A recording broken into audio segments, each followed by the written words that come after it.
Hai semuanya, balik sama Arik. Selamat datang di bagian ke-8 series Introduction to Programming. Nah, pada bagian ke-8 ini kita akan berkenalan dengan tipe data collection pada Python yang lain, yaitu tipe data tuple. Nah, di sini kita akan berkenalan dengan tuple. Kita akan pelajari juga basic tuple operation itu ada apa saja. Lalu function dan method yang sering digunakan pada tuple itu ada apa aja. Dan terakhir kita akan coba ukur gimana sih perbandingan performance antara tuple dan list pada Python. Oke, yang pertama terkait tuple.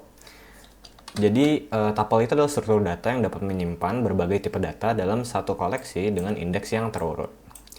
Tuple itu didefinisikan dengan elemen-elemen yang dipisahkan oleh koma dan dibungkus oleh tanda kurung ya atau parentesis. Nah, tuple ini tuh sangat mirip dengan list, tapi terdapat satu perbedaan utama antara tuple dengan list, yaitu sifat tuple yang immutable atau tidak dapat diubah. Nah, sifat immutable ini memiliki execution performance dan memory usage yang lebih baik dibandingkan dengan list.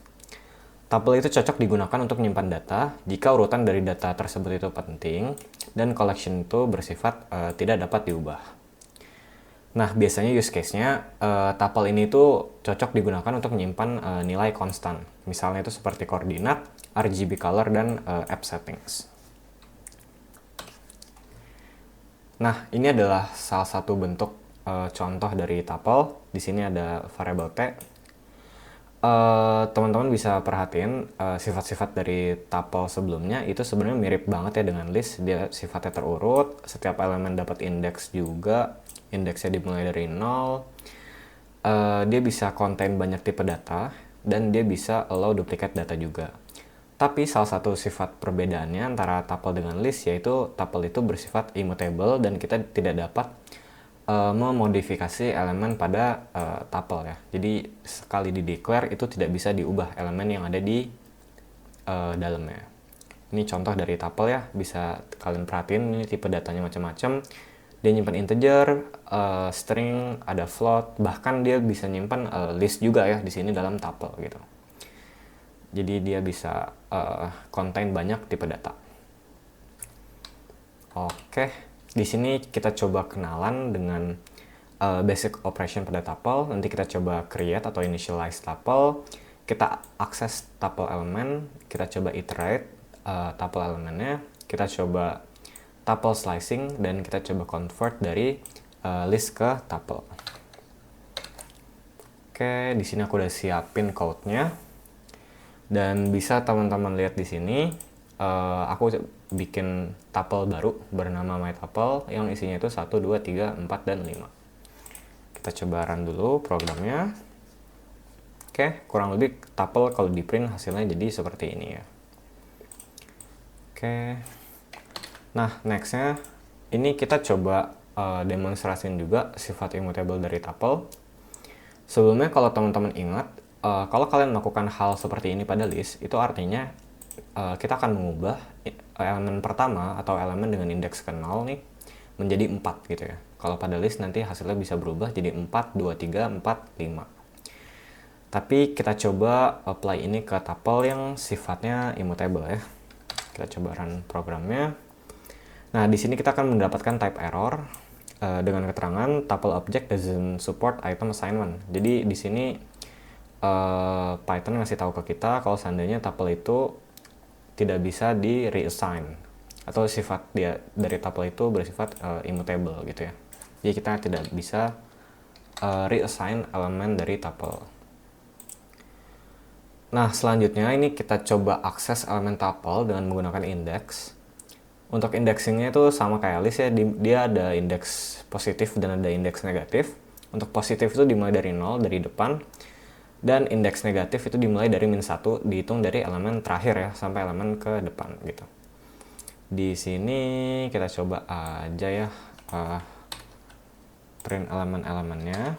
Seperti biasa, kalau 0 itu ya dari 1, 2, 3, 4. Sedangkan kalau -1 di sini itu hitungnya dari 5 ya. 5, ini berarti ini -1, -2, -3, dan seterusnya. Coba kita print.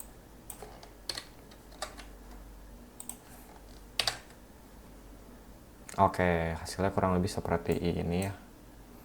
Jadi ini sesuai dengan indeksnya masing-masing. Dan kalau indeks negatif jangan lupa dia startnya dari -1 dan dari belakang gitu ya, kurang lebih.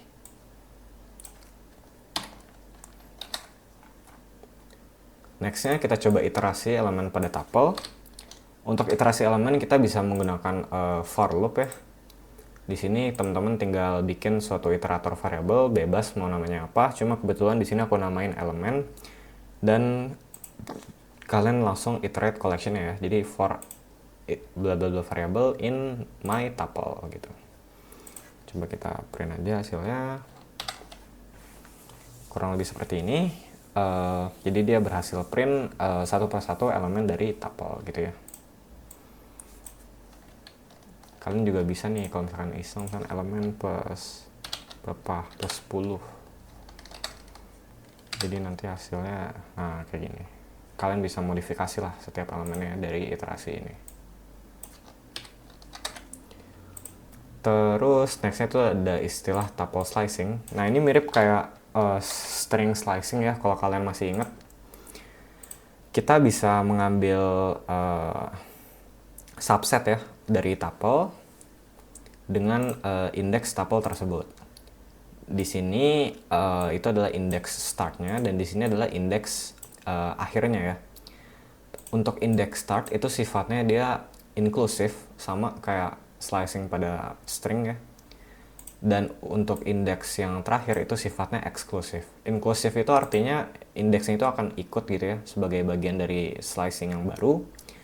Sedangkan eksklusif di akhir ini tidak akan ikut. Jadi kita cuma ambil elemen 1, elemen dengan indeks 1, indeks 2, dan indeks 3. Artinya kalau seperti ini. Jadi cuma elemen dengan indeks 1, 2, dan 3. Itu artinya elemen kedua hingga keempat dari si tuple. Coba kita print hasilnya. Nah ini dia. Kurang lebih jadi seperti ini ya. Itu untuk tuple slicing. Nextnya di sini kita coba konversi dari list menjadi tuple. Di sini aku create variable mylist. Kemudian untuk mengkonversinya teman-teman cukup tulis ya tuple di sini dan masukkan list yang udah kalian buat sebagai argumen di tuple ini ya, di konstruktor tuple ini. Udah kalian masukkan, nanti kalian coba print ya hasilnya seperti apa, perbandingannya. Nah, ini dia hasilnya. Jadi dari awalnya bertipe data list di sini, kemudian kita berhasil ubah jadi tipe data tuple. Kurang lebih seperti itu. Oke. Tadi kita udah mengenal mengenai basic tuple operation. Nextnya kita coba cari tahu kira-kira function dan metode apa aja sih yang cukup sering digunakan ya biasanya pada tuple. Di sini aku coba list beberapa. Yang pertama itu ada count. Count ini berfungsi untuk menghitung jumlah kemunculan elemen pada tuple. Kemudian di sini ada index. Index ini mengembalikan indeks pertama dari suatu elemen. Lalu ada len ya, atau length, itu mengembalikan panjang dari tuple atau total elemen pada tuple. Kemudian ada max. Max itu mengembalikan elemen terbesar. Kemudian ada min, itu mengembalikan elemen terkecil. Kemudian di sini ada sum, digunakan untuk menjumlahkan semua elemen pada tuple. Lalu di sini ada sorted yang digunakan untuk mengurutkan elemen pada tuple. Kita coba langsung praktek aja di sini.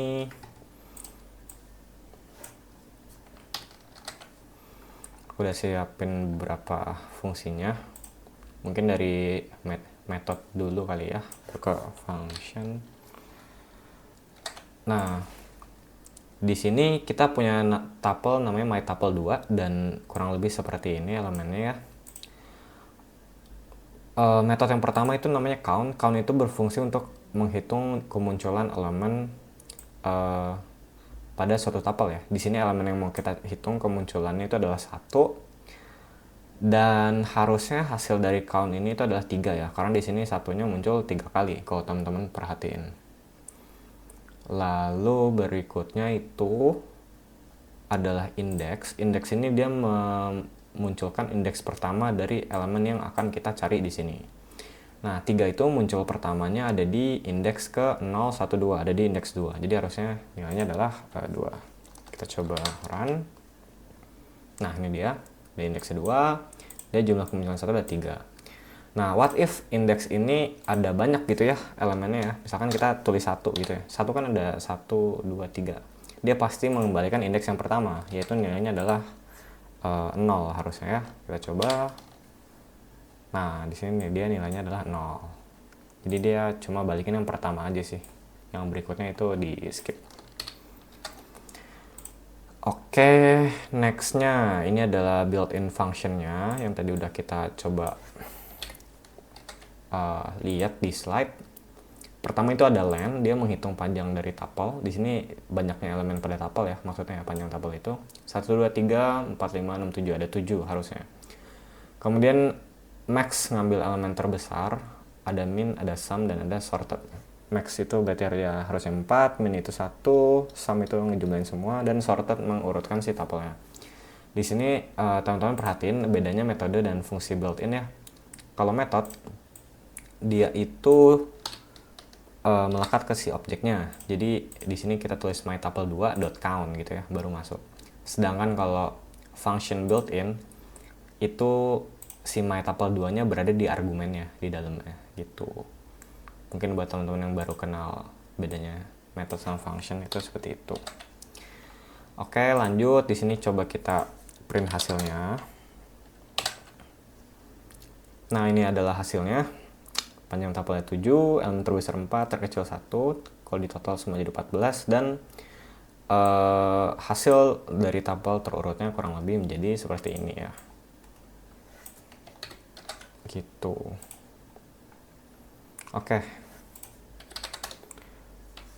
Nextnya kita coba lanjut. Oke, di sini kita coba bandingin performance antara tuple dan list. Secara umum, sifat immutability pada tuple itu membuat tuple memiliki initialization time dan memory usage yang jauh lebih baik dibandingkan dengan list. Dengan kata lain, waktu yang diperlukan untuk membuat tuple dan memori yang digunakan untuk menyimpan data dalam bentuk tuple dibandingkan list itu lebih sedikit ya dibandingkan dengan tipe data list ya. Jadi tuple ini lebih efisien secara performance. Nah, sifat immutability dari tuple itu membuat tuple menjadi pilihan yang lebih secure untuk menyimpan data konstan yang seharusnya tidak dapat diubah. Jadi kalau teman-teman nyimpan suatu data di collection dan teman-teman takut ada function lain atau method lain itu yang bisa akses ke collection itu dan mengubah datanya, teman-teman bisa pakai tipe data tuple nih buat nge-make sure datanya itu tidak akan berubah. Karena kalau seandainya ada function lain yang mencoba merubah tipe data itu nanti akan memunculkan type error seperti itu. Nah, adapun terkait elemen access complexity, kedua tipe collection ini memiliki kompleksitas yang mirip, yaitu O1. Hal ini berarti execution time dari operasi akses elemen pada tuple dan list tidak dipengaruhi dengan ukuran dari tuple atau list tersebut. Jadi kalau kita ingin mengakses ya, let's say mengakses tuple di elemen kedua gitu, atau mengakses list elemen kedua, itu time complexity-nya O1 ya.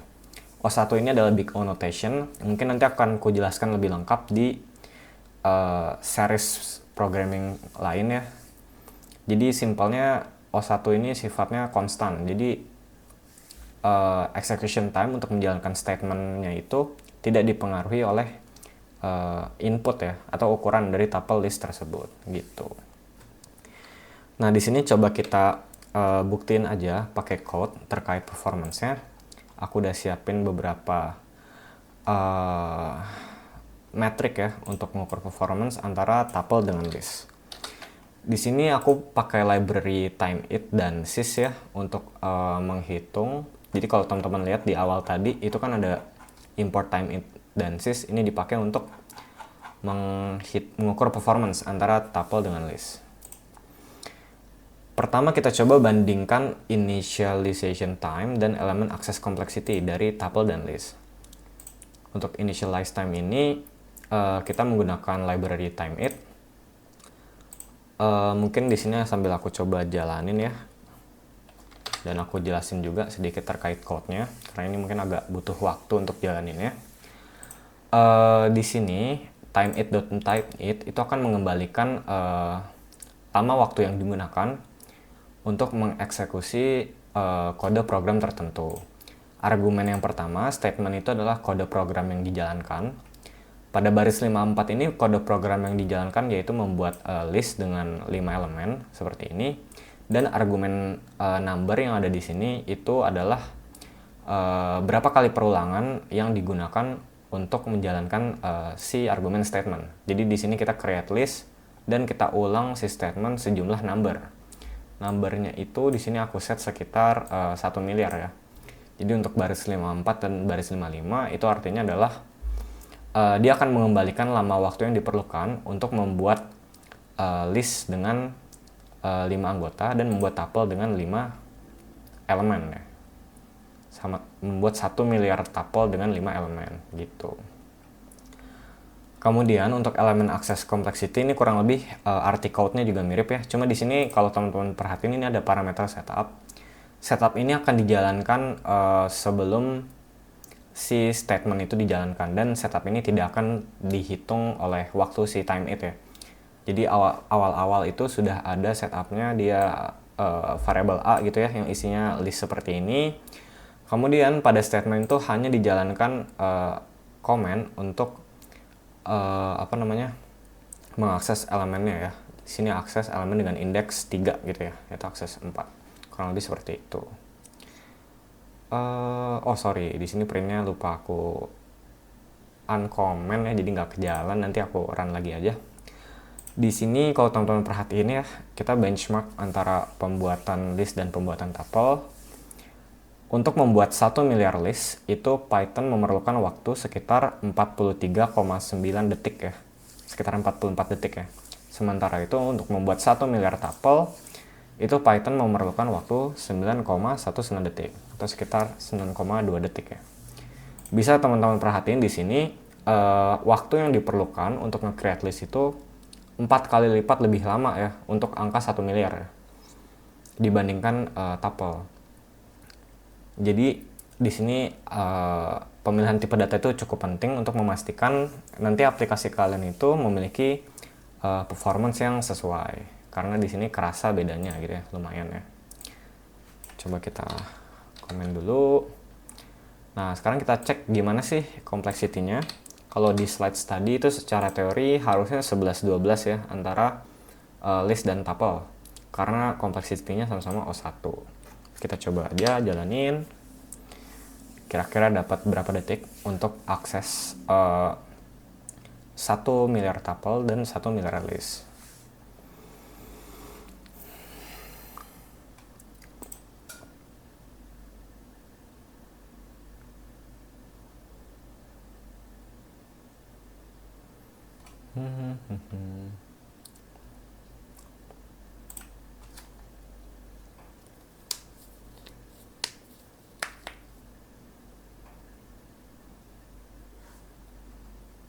Oke, di sini performance-nya nggak jauh beda. Butuh 17,2 detik untuk list dan 16,9 detik ya untuk tuple. Jadi sebenarnya performance-nya 11-12 aja untuk akses. Tapi tetap aja di sini bisa dilihat bahwa tuple sedikit lebih unggul ya dibandingkan list gitu. Oke, terakhir kita coba ukur memory usage yang digunakan oleh list dan tuple. Di sini kita coba create list dan tuple dengan jumlah elemen yang sama tadi ya, 5 elemen. Dan kita coba ukur kira-kira berapa bytes yang diperlukan untuk menyimpan list dengan 5 elemen dan menyimpan tuple dengan 5 elemen. Kita coba run code-nya. Nah, ini dia. Untuk list itu berukuran 104 bytes, sementara itu tuple berukuran 80 bytes. Nah, kenapa bisa berbeda ukurannya? Karena list itu biasanya disimpan dalam 2 blok memory address ya. Jadi kurang lebih list itu dia pakai 2 blok. 2 blok address.